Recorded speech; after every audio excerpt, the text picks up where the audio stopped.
এক গভীর জঙ্গলে বাস করত এক চালাক শিয়াল আর তার বুদ্ধিমান বউ। শিয়াল ছিল বুদ্ধিমান, কিন্তু একটু অলস। তার বউ ছিল পরিশ্রমী ও বুদ্ধিমতী। প্রতিদিনই তারা জঙ্গলের নানা মজার কাণ্ড করে দিন কাটাত। একদিন শিয়ালের বউ বলল, শুনছ, আজ আমরা একটা মজার খেলা খেলব। তোমাকে প্রশ্ন করব, তুমি উত্তর দিবে। যদি তুমি সঠিক উত্তর দাও, তাহলে তোমাকে একটা বিশেষ পুরস্কার দেব। শিয়াল খুশি হয়ে বলল। ঠিক আছে, শুরু কর। শিয়ালের বউ প্রথম প্রশ্ন করল, জঙ্গলে সবচেয়ে চালাক কে? আমি। তুমি তো অলস, তুমি কিভাবে চালাক হতে পারো? ঠিক আছে, তুমিই চালাক। জঙ্গলে সবচেয়ে মিষ্টি কি? মধু। শিয়ালের বউ আবার হেসে বলল। ঠিক উত্তর। তোমার জন্য একটা বিশেষ পুরস্কার আছে। এবার শিয়ালের বউ একটা কৌশল করল। সে শিয়ালকে বলল, তোমাকে একটা গান গাইতে হবে।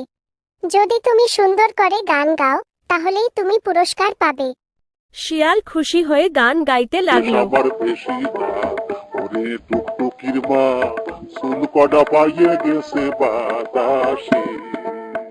দেখলে কত মজা! গান গাওয়ার চেষ্টা করলে যেসব পাখি উড়ে গেল। শিয়াল তখন কিছুটা লজ্জিত হয়ে বলল, ঠিক আছে, আজকে বুঝলাম গান গাওয়ার আগে একটু অনুশীলন করা উচিত ছিল। শিয়ালের বউ বলল। সবসময় কৌশল করে কাজ করতে হয়, শুধুমাত্র বুদ্ধি নয়। এই বলে দুজনেই হাসতে হাসতে বাড়ির দিকে রওনা দিল। এবার তোমার জন্য কিছু প্রশ্ন। ১. শিয়ালের বউ শিয়ালকে কি করতে বলল? ২. শিয়ালের গান কেমন ছিল?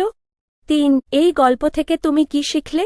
প্রশ্নের উত্তরগুলি কমেন্টে লিখে দাও আর ভিডিওটি ভালো লাগলে চ্যানেলটি সাবস্ক্রাইব করে দাও।